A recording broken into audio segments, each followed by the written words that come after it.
It's Wednesday night undress from Conroy's Emporium, where you can get anything your heart desires. Have you washed your hands, Conroy? Disgusting old man.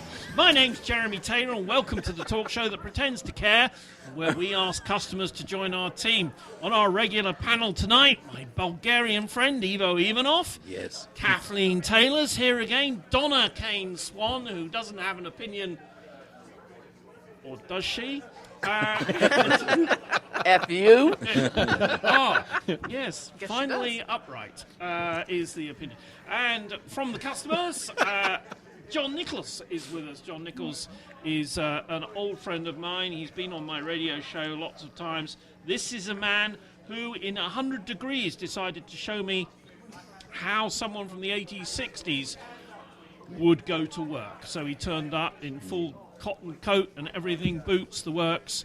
I don't know how he did it, but John is an Same way expert. they did in the 1850s. Right. John's an expert on things hysterical as well as things historical, and he's going to be doing the thing with us. Now, we are going to be talking a little bit about Russian things tonight. My challenge tonight is that we're going to be going a little Russian with a couple of experts on Russia. Are you going to be Russian through it? We are, yes, as well as a Russian-speaking personage, a person of the female persuasion who can speak Russian. So, of course, if we're doing that, that means that we're going to be talking about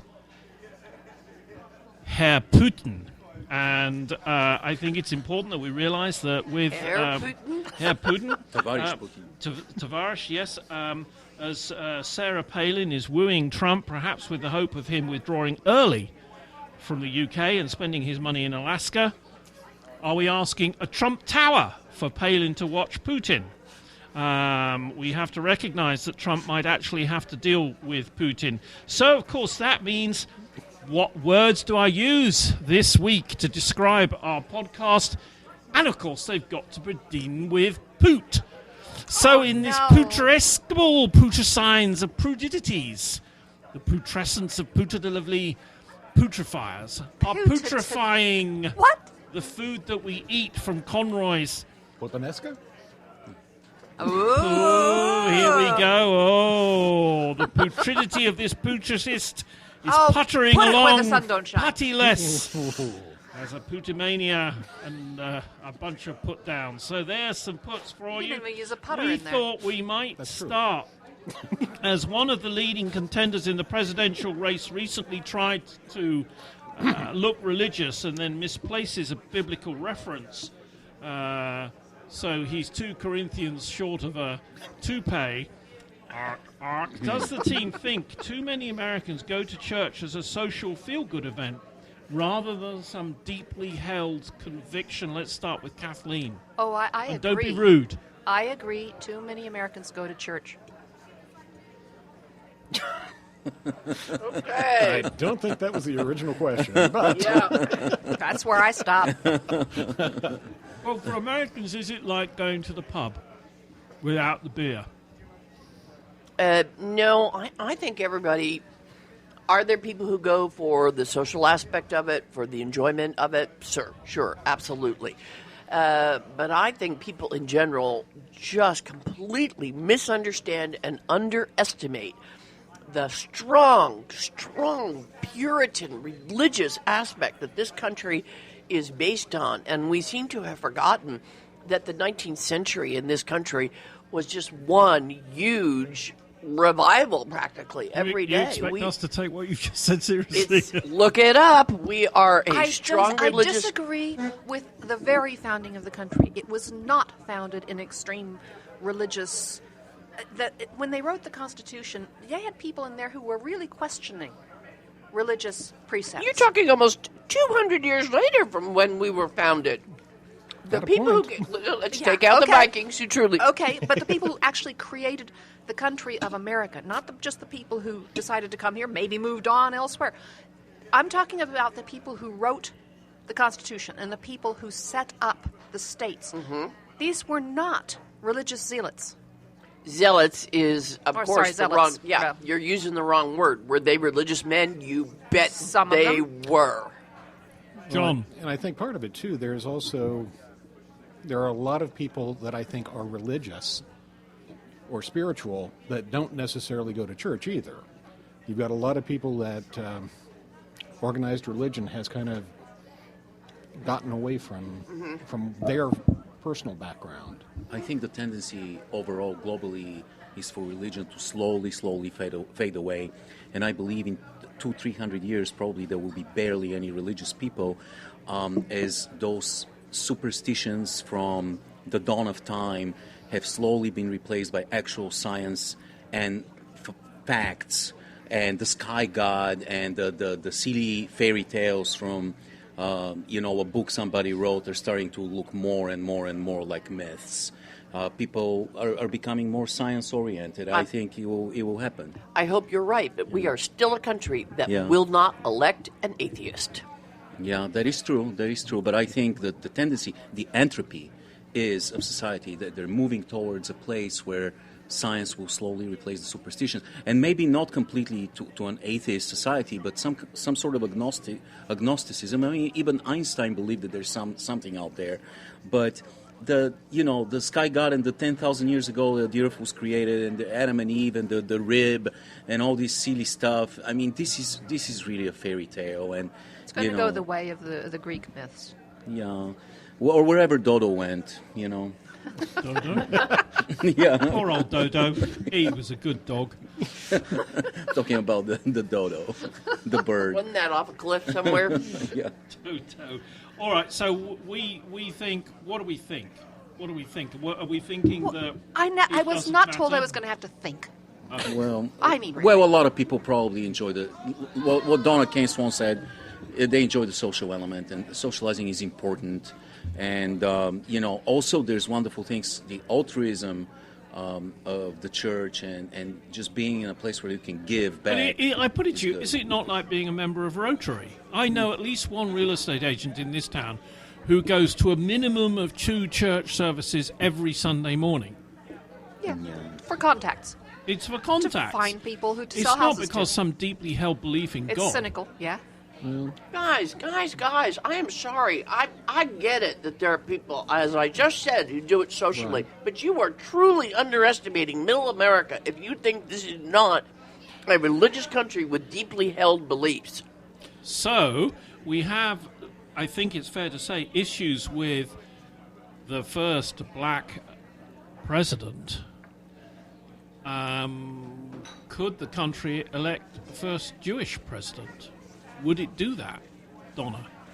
I'm not sure I have an answer to that. Does it matter, I think? I don't think it. They won't elect an atheist. Still, I'm not sure that the Judaism would have anything to do with it. I think the fact that he holds, however you choose to define them, socialist views, I think that would be the deal breaker for people, not his religion. Yeah. You mean the country's not ready for a liberal yet? I was going to use the word socialism, but okay. They would I mean, you can deal with an accept accountant. a Satanist before they would accept a dyed-in-the-wool socialist. Yeah. Almost not a Satanist, is he?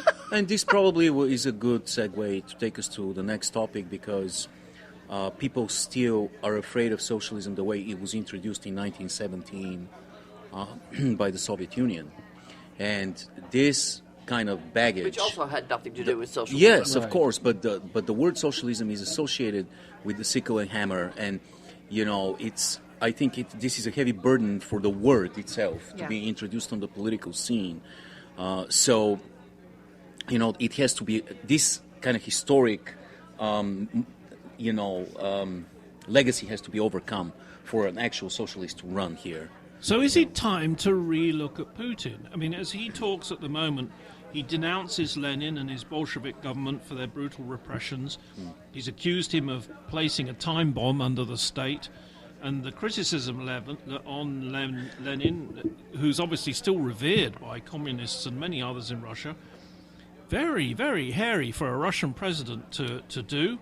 At the same time, he signaled that no one touches Lenin's body, so there's a reverence. So but what's he trying to do?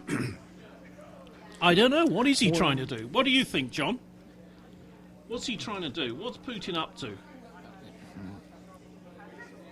I'm just waiting Putin's been pulling some very interesting things over the last several years.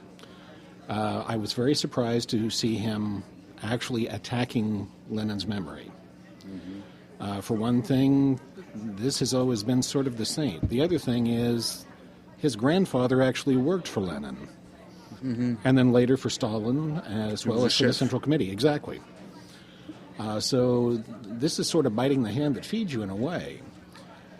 As far as the argument about setting a time bomb beneath the state, that's another interesting one. He's using the Donbass region, I believe it was. Yeah. But Donbass. Basically what he was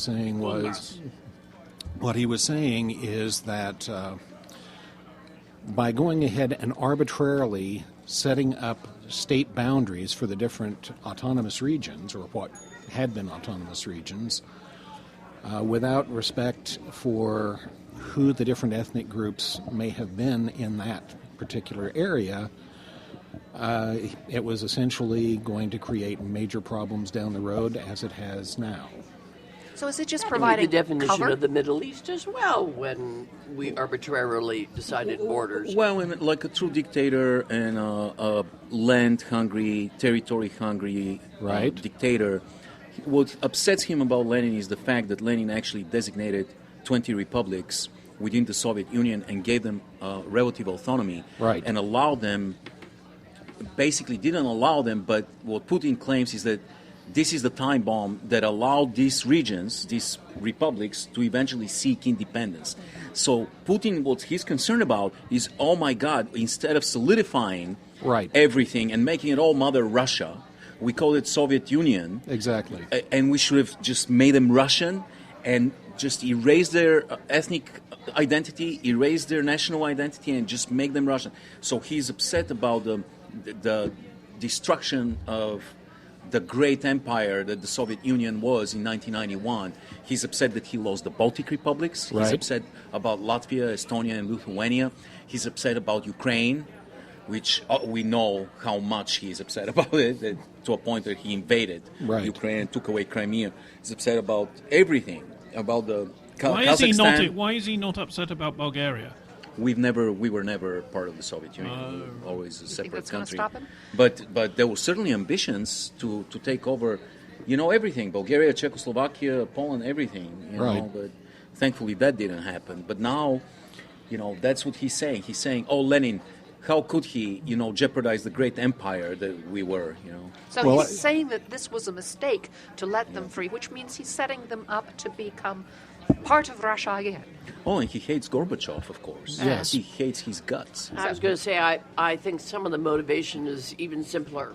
When you wish to remake a country in your own image, you must destroy all images that come before. No, that's not You must rewrite. Yeah. So where does that leave us, the Brit asks, with America, the United States of America? Well, actually, as far as something Ivo said, one of the things that's also been interesting is something else that Putin has complained about, or has basically lambasted. One of the other complaints about Lenin was the fact that he surrendered he surrendered part of Russia's lands to Germany immediately prior to the surrender of the Germans to the Allies. Mm-hmm. So there was already the loss of lands and territory during World War I. He also, and not just him, but there's also been a lot of complaining going on about Russian America, which people tend to forget about. Alaska. They also forget that there were Russian outposts as far south as Hawaii. Yeah. Do they want Alaska back then? Mineral wealth? Yeah. Think about it. Oh my gosh, are you kidding? Other than do they want it back, is there any chance whatsoever that they would make steps to take it? Here's something you also have to remember. What was the reason? What was the motivation for going in and supporting the separatists in Donbass? To create chaos so he could go in and support? Protecting Russian citizens. Oh. Of course, he has a very strange definition of Russian citizens. Well, that goes back a long time. For instance, my understanding is that there was a time when if you had an ancestor who was from Russia, you could automatically, if you visited, basically become a Russian citizen whether you wanted to or not. I know that was a case dealing with the Volga Germans because there was a lot of concern and fear about that. So he can claim as Russian anybody who had a Russian ancestor if he feels like it. That at least was the case not long ago. The other thing, too, you're also dealing with, up in Alaska, you're also dealing with families that a lot of them are Inuit or native people who have got family ties on both sides of the Bering Strait. So... Well, in a way, Alaska's already Russian because you look at it, it's all ice, snow, and alcoholics. It's let's not forget the drug addicts. And the other thing is, let's face it, it's a stronghold of the Russian Orthodox Church, too. Yeah, and, it's very rich it's the biggest U.S. state, obviously, and it's so rich in natural resources. Yes. It's just a wonderful, wonderful... piece of land that it is unbelievable that they let go of it. Are we actually suggesting here on Conroy's Undressed, Yeah. as we do on other places, are we actually suggesting the Russians might come across the Bering Straits? No. I would be very surprised. No, they're afraid of Palin. That would be all out. Oh my God! They don't want to have... Well, she's Petrified. not actually there, so there is a chance that they would take it. Yeah. But I don't know, since she but can see Russia from her house, she'd know ahead of time that they were coming. This is true. She could be the new Paul Revere. Well, we were talking about Putin, and what worries me is that I see kind of the bubbling of a new personality cult in Russia. In the last 5 or 6 years, their economy has really increased. Yes. They have a flat tax that Putin installed, 13% flat tax. The national product is through the roof. The deficit is down. Except their economy has just gone down the toilet. Yeah, because of the sanctions, but he blames everything, of course, on the West, not on his invasion of the Crimean Peninsula. No, but it's also down the toilet because one of their biggest exports is oil. Is oil, yeah, true. But they're so rich in natural resources, everything imaginable: zinc, precious metals, gold, oil, natural gas. And his energy policy is very smart. He built an enormous pipe infrastructure to deliver natural gas and oil to Europe. Right. And, he controls... the Germans are afraid of him because he can turn the switch off. He can shut the suddenly valve, yes. their power, they depend on power. So he's quietly and very cleverly made Europe codependent on Russia and Russian natural resources. Also, he's charging a lot of money and he's bringing a lot of wealth to Russia. Obviously, the peasants, the regular people, are not doing very good, but doing better than during the Yeltsin years, much better. And so what's really troublesome is that he has installed the kind of dictatorship that we saw during the communist era with Brezhnev and Stalin and Khrushchev, with no democratic elections. He occasionally, to follow, to make mockery of the constitution, he steps down so he can put his pawn, Medvedev, as president. He becomes prime minister, then he runs again for next mandate. So it's kind of a mockery of the system. I see songs being written all the time. I go back to East Europe and I watch. We catch Russian TV on our television, cable, and it's constantly. Even pop songs about this hot 20-year-old pop star singing how she wants a man like Putin. Children choir singing. But he's not all that singing great. On the squares. In the unretouched photos, he's actually kind of pudgy and... Oh, no. He's trying to project this macho image, obviously. Right. He's doing all the stupid shirtless shots. He's... shooting bears and all this ridiculous stuff. He's riding a motorcycle. He's riding a boat, a yacht. No, a three-wheeler. Three-wheeler. He's getting pictures with a snow leopard. It's just ridiculous. Is it true about him and Sarah Palin? What they had a threesome with Trump, I hear. Apparently, yeah. Well, not well. Trump. It's actually His fowsome toupee. because that thing that lives on his Excuse me, head I have to go also throw got up. involved. Yeah. I just wondered, but I mean, Putin said he believes in the communist ideology, particularly when he served in the KGB. He added that while it promises a fair and just society, he says it resembles the Bible quite a lot. Yeah. He said the reality, however, is a little different. He said our country doesn't look like the city of the sun envisaged by socialist utopians, he says. So, he wants to become the religious leader as well. And what does this all add up to? I'm still waiting for him to suddenly declare that he's been keeping a family history secret. Uh-huh. A family history secret, how? He looks like... Yeah.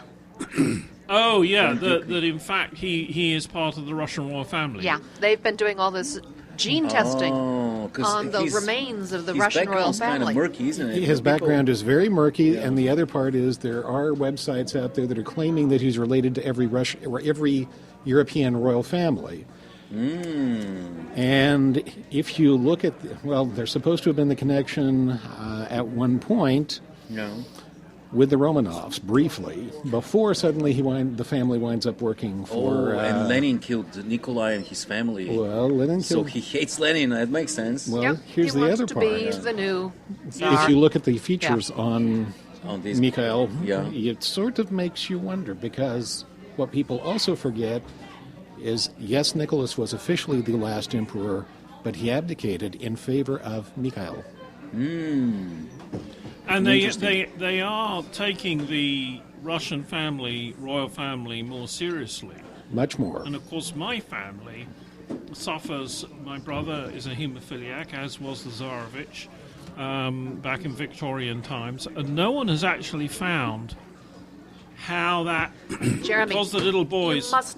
You must not publicize your ties to the Russian royal family, because Putin will have Putin you will come assassinated. after you with polonium. Well, they know for sure that it travels back to Victoria, just not they can't her get quote unquote husband. Yeah, but they There's can't get another further. They can't get further back than that because the little boys died. So they aren't able to trace it terribly far back in relative terms. They can't get back further than that. And so who knows? So the Russian royal family, this is why Rasputin, of course, was so successful with the little boy's mother, is because I remember my brother screaming in hospital while they tried to aspirate his knees because they couldn't give him the drugs that they give other people. And what Rasputin was able to do was to knock him out. He was able to hypnotize the little man. And so the little man's mother... the queen would do pretty much anything Rasputin wanted. I mean, the chances of Rasputin and the queen having an affair actually were minimal. If you talk to anybody in the Haemophilia Society who really know about the Russian royal family, not true. Let's move on, I think, to, it's almost a sport now, isn't it, talking about Putin and Trump and the crowd. And I want to ask about sports because growing up, sports to me was watching motor racing. I got dragged. I feel so sorry for you. I got dragged to soccer games in England. And the interesting thing there were any girls who might be there, or was there going to be a fight? Luton against Millwall. Wasn't soccer. That where you met your first wife? Possibly. Yeah. Well, I think she was on a railway station, but that's another story. Is getting worked up about sports shallow? I mean, really, at the end of the day, does it matter? Does KU winning a basketball match actually matter in the great scheme of things? Or the fact that St. Louis is losing the Rams, or 101 other things. John is busting a gut to say something, I can see. Well, I'm sitting there. Originally, my first thought was, who gets worked up over sports? But then I got to thinking about it. It depends on how much money you have riding on any particular event. So for you, it's all about money. It has money. absolutely nothing to do with it. My husband has no money riding on anything, God. And my husband... watches everything. Watches absolutely everything. I've caught him in the middle of the night, in the wee hours of the morning, watching sailing and telling me how interesting it gets when they tack. Okay.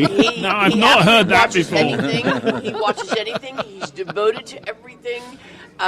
There is absolutely no money involved. He will scream bloody murder at the television. I'm sure do too, yeah. have heard it. And he enjoys it. It doesn't run his life. It doesn't control his life. But he sure does enjoy it. Well, Kathleen, you get very worked up about basketball. I do until it's over, and then I don't care. It's a harmless diversion. I don't think there's, except for the poor players involved. Sometimes they give their lives and health for our sports, but other than that, I don't see any problem with it. Evo, you're a national soccer coach, you know, and we're very pleased that here locally where we record, we've just got permission to build a new soccer training center, which is cool. We're very close, of course, being in Lawrence, to Kansas City, which is going to be the national headquarters for American soccer. And if you want to play soccer, this is a part of the world to come and live, clearly. Why is it so important? You know, because it's just a game. Well, you know, for the average person that likes sports, it's more than a game. People identify with the team. Especially, you come from England, and you know, people over there don't move as much geographically as we do here. Okay. You know, here you grow up in one town, you go to college. You know, you grow up in Florida, go to college in Seattle, go to work in Boston or something. You move constantly. Over there, you are pretty much stuck in one place all of your life. Moreover, your family has been there for 200-300 years. Yeah, that's a good point. You are part. You've not been playing soccer for 200 or 300 years. No, but you're part of this community. It's a long game. You're part of this community. It's not cricket. And the team is part of this community. Consequently, the team is part of your life, and you grow up as a fan of this team. Fan comes from fanatic. You become fanatical about this team. You identify with them. Your community identifies with them. So there's a big sense of belonging. Also, a large group of people are fans of this team, and this is a really, really, truly extended family. And people get crazy about. They really suffer. They believe that it's them out there, and it's their life. Is that a positive thing or a negative thing? It's, in a way, it's positive because it's a great social cathartic valve that allows you to vent frustrations in your life, other problems that you might have. It allows you to vent them in a safe way. At the same time, it could be very negative because it often goes the other way, and you get more stressed and frustrated. They actually have done studies on this that for towns that had something big on the line, when their team wins, everyone, the emotions go up. Productivity is higher. Good things are happening, and when a team loses, productivity goes down. Suicides go up. Crime, everything. Interesting. So it's interesting. With us, for the Jayhawks here, you look at this town, and this is where it's the cradle of the game. It's cradle of basketball. People, every house has a basketball hoop. Every child almost plays basketball. Yeah, that's true. Basketball is religion here, and people take it very seriously. It's life. Part of life, part of the fabric. It is true to say that near where I used to live, it's a town called Luton, has a huge soccer fanatics. These guys, I mean, you're amateurs when it comes to vandalism and hooliganism games. Complete but we're willing to learn. How dare we? I don't think we wish to be that. When Luton play Millwall or somebody like that, they have police horses on the pitch, right, to keep the fans apart. I've seen that. Do they play? I've seen that a lot. Yeah. And you know, when Northern Ireland, Belfast is playing something, they have armoured vehicles on the pitch. I mean, this is serious stuff. Okay. But having said that, there was a huge GM plant in Luton, huge, called Vauxhall Bedford. And they made trucks and vans and cars, and the vast majority of GM cars in the UK.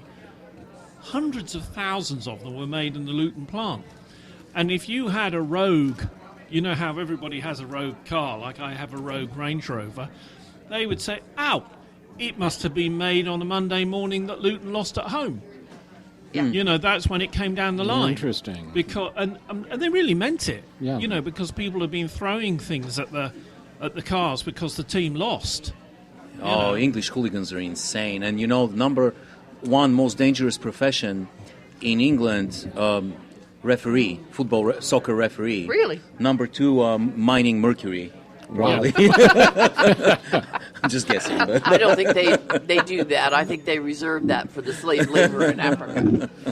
Yeah. I want to ask you guys a question. You've probably heard that there's a presidential election coming. Really? And everybody drives along in the car thinking, if I was president, and I don't believe it. It's like people who say they don't talk to themselves in the car. Hands up, everybody who doesn't talk to themselves. You're a liar. If you became president, in your dreams, you become president, what would you do? What would be the first thing that you would do to try and bring the country together? And I give an example of Winston Churchill in the United Kingdom during the last war. Was he made it quite clear that in his opinion the Germans were on their way, right? The chances of the Germans coming across were probably less than 10% because they would have been slaughtered. So they weren't coming. But everyone in the pubs, in the factories, schools, office buildings, stores, they all thought the Germans were coming. So they worked together as a team. What could an American president do to create that circumstance, do you think? Build up the infrastructure of the country. That's something everybody wants to have happen. Create a jobs program and put money toward improving the country. What, like an FDR project? Yeah. I mean, we've got so many bridges that everybody knows are right, close to falling down. We're going to have a major disaster one of these days. If we actually put our minds together and got the money and the willpower to fix stuff up, I think that would create a huge swell of solidity, of team spirit. Ivo? I don't know. I mean, I'm a few things come to mind. Those water dunking tanks where you throw a ball at a and there's a person sitting right. and you dunk them in the water. Yeah. I have one of those the at home, American public come together at a big party and have and throw those at have members of Congress, see everyone, which one of them, and have a dunking party. That's one thing that comes to mind. Orgy in a White House, open orgy in a White House is good to bring the Pajama country together. Party, togas, bring the country together. Toga in the White House. Yeah, I would. On a serious note, I would immediately take a very, very close look at the Second Amendment. And you asked how to unite the country. I'm going to start by dividing it. And I'm going to actually implement the Second Amendment the way it's written, and not the way it's conveniently interpreted by powers of darkness. And I'm going to demand that anybody that wants to be armed needs to be in well-regulated militia, a member of a well-regulated militia. And so that would be interesting. Going to have a big buyback program for all the guns to be, for the government to purchase them back. Now, by well-regulated, do you mean like some sort of home guard thing? Or no, obviously regulations. Regulated. You can't have people walking around with guns. Every day somebody's getting shot. They by are mistake, definitely not well regulated. Insanity. It's insane. There's no other country that does that. It's John, insane.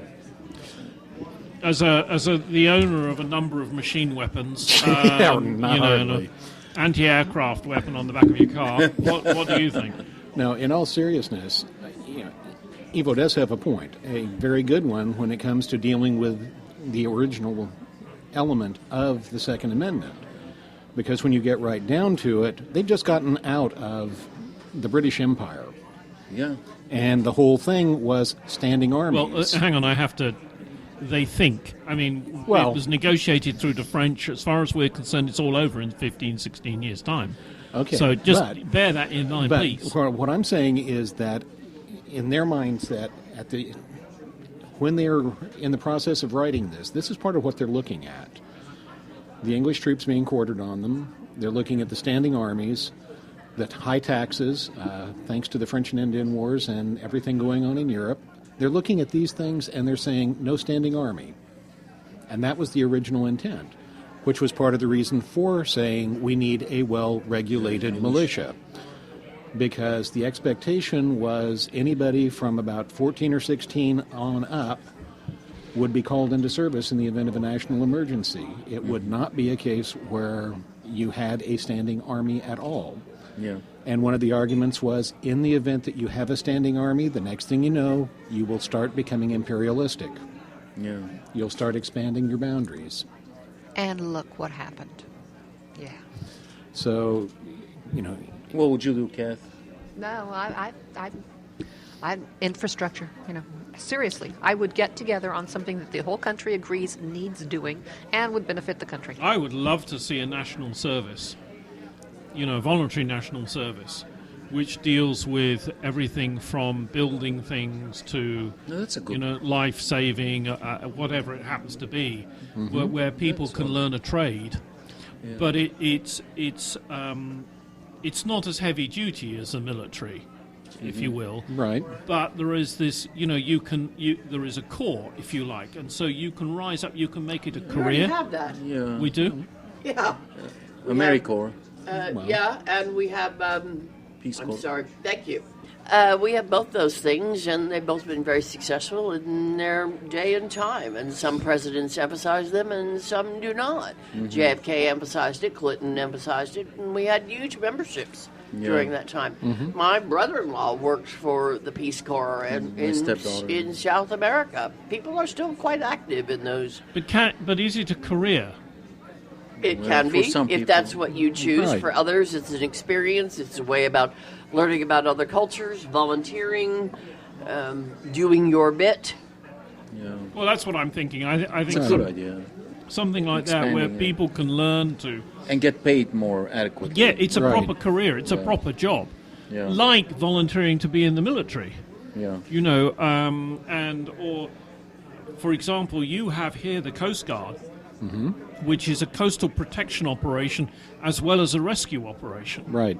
In the UK, the rescue operation, and France as well, they're volunteers. You know, it's all done by voluntary subscription. It's not like the Navy or the military. It's mostly rescue operation and a little bit of drug trafficking control, right? And, I mean, because when were our coasts really endangered recently? But they had, the Coast Guard were operating in Iraq, Oh, okay. believe it or not. Guarding our waters in Iraq. Yeah. And the Coast Guard actually operates on the Missouri River. Yeah. Yeah, I've Really? heard about Yeah. that. Yeah. Part of what they do is they're also, in addition to the coastal waters, they're also dealing with the internal rivers, Interesting. you know, where you've got navigation. Yeah. Okay, let's do something a little lighter for a moment. Okay, and I actually want everyone to join into this. You've been kidnapped. You have been kidnapped. Is he hunky? And you can call on the characters from a TV show, okay, from a TV show to make it a rescue attempt. Which show would you pick? Which team would you pick? So you've been kidnapped and you can call on the characters from a TV show to make a rescue attempt. Okay, anyone who knows me for like more than 10 minutes would know it'd be Rick, Michonne, and Daryl from The Walking Dead. Oh, the guys from The Walking Dead. Absolutely, they never leave their folks behind. I was thinking Buffy the Vampire Slayer might do it. The Walking Dead. Okay, The Walking Dead team. John, have you got anybody in mind? Let's go ahead and hit the others first, and then we'll come back to me. Eva. Come on. Why are you even asking? I mean, who else? Who else? Charlie's Angels, man. They'll save me in more ways than one. They'll save me in more ways than one. But will you want to be saved? No. Yes, I will definitely want to be saved by the Charlie's Angels. Charlie's They will Angels. rescue me. Charlie's Angels. They'll run down the beach and there you are. In slow motion. Good morning, Charlie. Yes. Didn't they used to say good morning, They Charlie? always run in slow motion. Kathleen, who would you want to have come save you? Oh, gosh. How about Doctor Who and Amy Pond?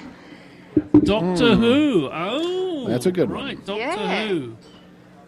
Doctor Who. Now Which one? We should also go. Let's. They kind Canon? of work together, but I'd trust Amy first.